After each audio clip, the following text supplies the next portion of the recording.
Thank you very much. Thank you, Public Safety Committee, members.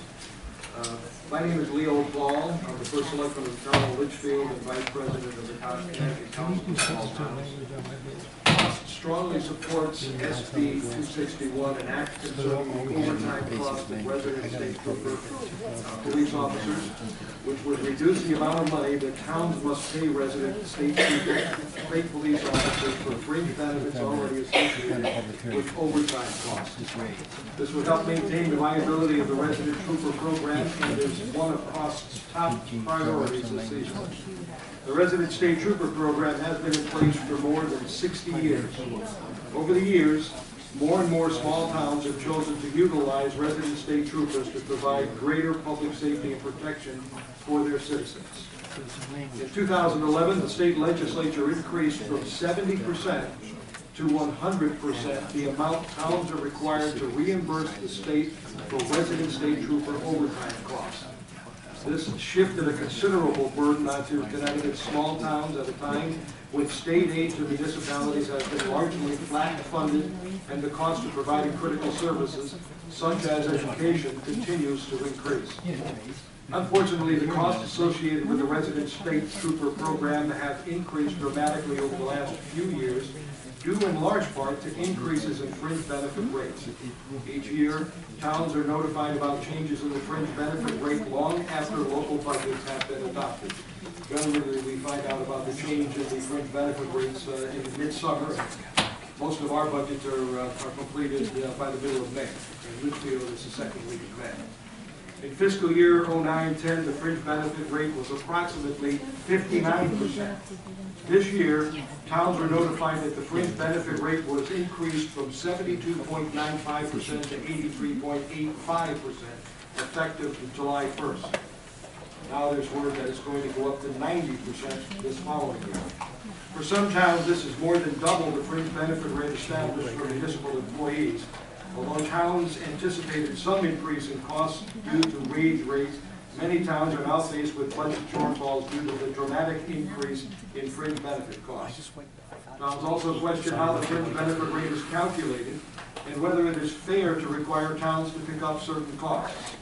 It is our understanding that the new fringe benefit rate includes an increase to cover pension costs for the entire state police department, which unfairly penalizes resident state troopers.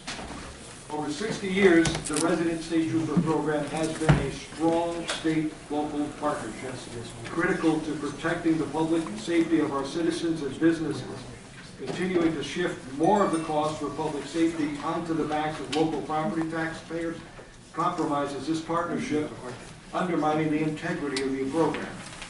If towns are forced to abandon the resident state trooper program, the state must shoulder 100% of the cost associated with providing public safety coverage in those areas. Under those circumstances, everyone loses.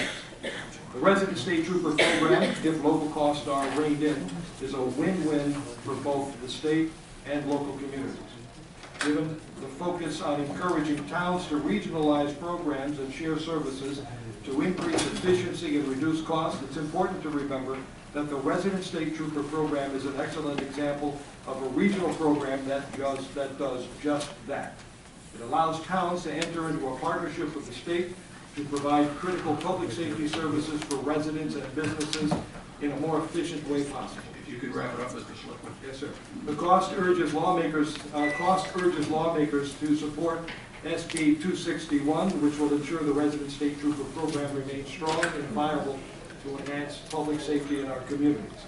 I'm able to answer any questions, but before I get into, I just want to point out one thing. In the town of Litchfield, I'm getting, especially with the amount of money we pay for a state trooper, and what hurt me last fiscal year was the finished negotiation of the contract for the state troopers. There was a dramatic increase because it was retroactive, plus I had step increases for my resident trooper.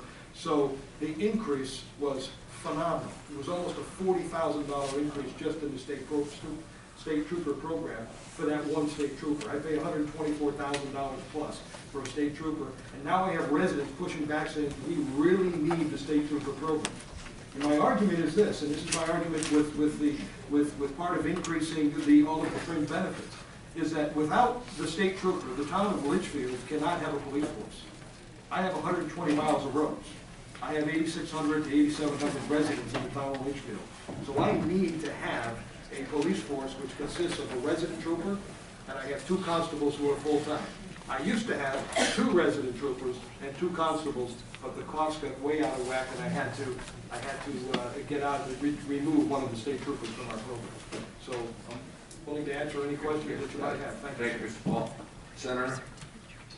Thank you, Mr. Chairman. Welcome, First Selectman. Thank you for your testimony. This has been an ongoing problem with regard to the fringe rate on overtime for the last 5 or 6 years, and it's just been going up and up.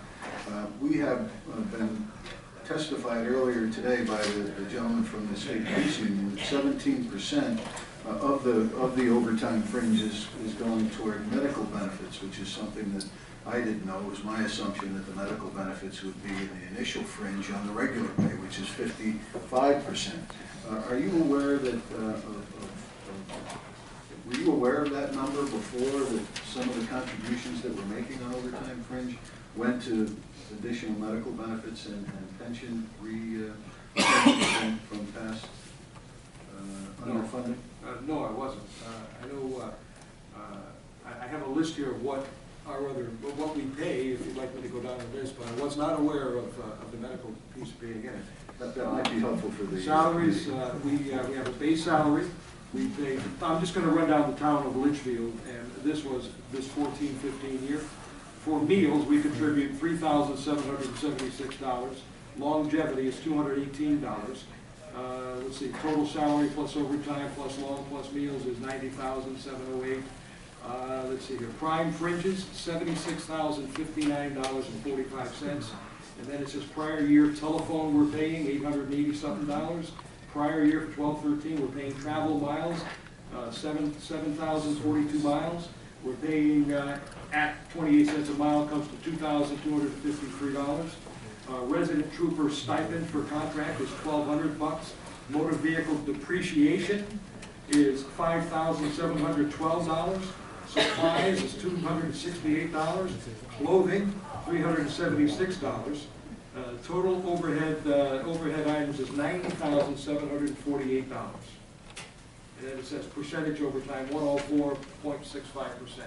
That is an awful lot of money that the town of Litchfield and other towns who have resident trooper programs are paying on behalf of the state. And you know, I see that as a problem because you're killing the program. You're going to have a town like Litchfield eventually get to a point. I've got residents with editorials going into the newspaper questioning why we need a resident trooper program. And many in the community don't understand without the resident trooper, I don't have police. And Troop L is in Litchfield, but I also have 120 miles of roads. So I would suggest that if Litchfield were to eliminate its resident trooper program, Troop L would have to probably bring on just another trooper to cover Litchfield. And it's unfortunate. I mean, we're just looking for a little break. Thank you, Mr. Paul. Any further questions? Mr. Chairman, just as one question, you read off a number of those costs, and as First Selectman for the town of East Lyme, I'm familiar with that elongated Excel sheet that comes out. Was that all from the initial 55% fringe that's charged on the first, or is that from the that's not any reflected in the overtime? No, this is not the. That is the first fringe. This is 55%. So all of those costs are located in the 55%, and the overtime fringe. Really, the only thing that should be paying for, in my view, would be the pension payments and whatnot that are caused by the extra income. But thank you very much for your testimony. Thank you, sir. Thank you, Mr. Chairman. Thank you, Mr. Paul. One other question. Representative Arnn? Thank you. It's nice to see you, and I see that you're here for cost. Yes. As well as for your own town of Litchfield. Yes, ma'am. And I represent part of the town of Mansfield, which has 10 resident troopers. And I really wonder how they do it. That's an awful lot. I represent 2 other towns with resident trooper programs as well. And I was just sitting here thinking, is there any way that you can keep a log of when the trooper is supposed to be working for you, but gets called away to another call out of your town. Do you have a log of that? And is that then minused from your budget? No, it's not. We still pay. I don't have a log right now, Representative Orange, but I can certainly get it. I will talk to my resident trooper and I can get that for you. But when he is called out, even to transport, if there's a prisoner in Troop L and they need someone to transport the prisoner from Troop L to Bridgeport, they will sometimes call my resident trooper to have him drive a prisoner from Litchfield Troop L down to Bridgeport or whatever other jail that they're moving. And I understand that, but that trooper is being paid by the town. by your town Yes, ma'am. for those hours Yes, when ma'am. the trooper is not in your town. So I think that should be part of the discussion as well. I will get that information for you. And I can remember that it was probably 2, 4, 6 years ago or so when the agency thought there had been a mistake made in the calculations of fringe benefit, and there indeed was, and it was kind of pushed on the towns, and I can remember working in that small group to see what we could do to fix it. Yes. But there are towns in the state of Connecticut that can't afford their own police departments, and that rely on the resident trooper programs. And when you say that you would hate to see this program go away, I think that you're absolutely right in the point that it is kind of being pushed aside because it's just getting too expensive. It is. And there is a town, it's a small town, Bosworth, it's in eastern Connecticut, that doesn't have a police department or a resident trooper program, and they just rely on the state police, and they're there when they need them. So, you know, that's something that I think that people should keep in mind when they're considering their police and their police needs in their town. Thank you, Representative, I appreciate that. And that's been my discussion with many of the residents. Many of them don't understand without the resident trooper, we don't have a police force because we can't afford to have a police station. We don't have a chief of police. I'm the chief of police. Right. God help Litchfield, but I'm the chief of police, which means really it's just a figurehead position, but you'd have to hire a chief of police, you'd have to have the jail cells, and you'd have to have a complete police force. And I understand that because the Colchester I sat on the police commission in Colchester in the early 90s. And they have the same goal today as we did then, is to establish their own police department, and it hasn't happened yet, so it's very difficult. Yeah, it's too costly. Thank you, Representative Orange. Representative Rivera. A quick question. What is the total police budget in your town?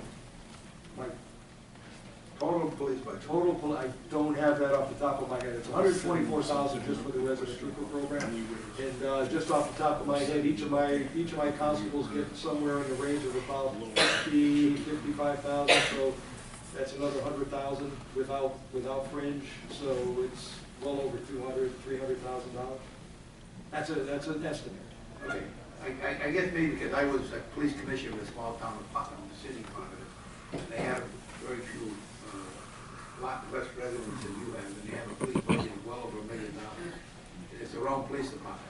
Well, So I just wondered what. No, I'm not including all that. I've got 2 vehicles that I own, the town owns. I'd have to really do some calculations. I can get that to you if you want me to. Okay, I'm just interested because I know what Putnam costs them for their police department, and they have a great police department, do a great job. Do they have a full police department? Yes, sir? they do. Oh, And they have less population than you have. but we don't have a full Yeah. facility. But I just wanted an idea of what the cost was. Thank you very much. I can find out for you, sir. Thank you. Thank you, Representative. Thank you, Mr. Chairman. Nice to see you again. Question. I mean, you and I have served on other committees together, like the Moore Commission. Has this ever been brought up in front of the Moore Committee, where we're talking about unfunded mandates and things like that? That's basically what this is, if you think about it. You know, I think it might have come up in a discussion or two, but I don't think it ever went anywhere. I'd have to go back in my office in my thick file and, oh, there's the chairperson. He said, no, it didn't come up, so I don't remember. I think maybe it's something we should also bring up there. Because that's being reactivated. I didn't realize the chair was sitting in here at the time. So anyway, I would suggest that we do that. I know the problem you're going through because I've heard from different areas, you know, and they say, well, it's only this, but they don't realize that it gets higher and more expensive every year. And, I mean, Litchfield is just so big, you know, but it's reached the point where one trooper's got to go to two, sometimes two have to go to three, and you're picking up that cost, and as an example. So I would suggest you bring that up also in front of the Morning Commission, if we ever have it called that. My understanding is it's going to be re-implemented. That's what I heard, Madam Chair. I think they had a press conference today that got it started again, this earlier today. Thank you, Mr. Chairman. Thank you. Any other questions? If not, thank you for your testimony. Thank you, sir.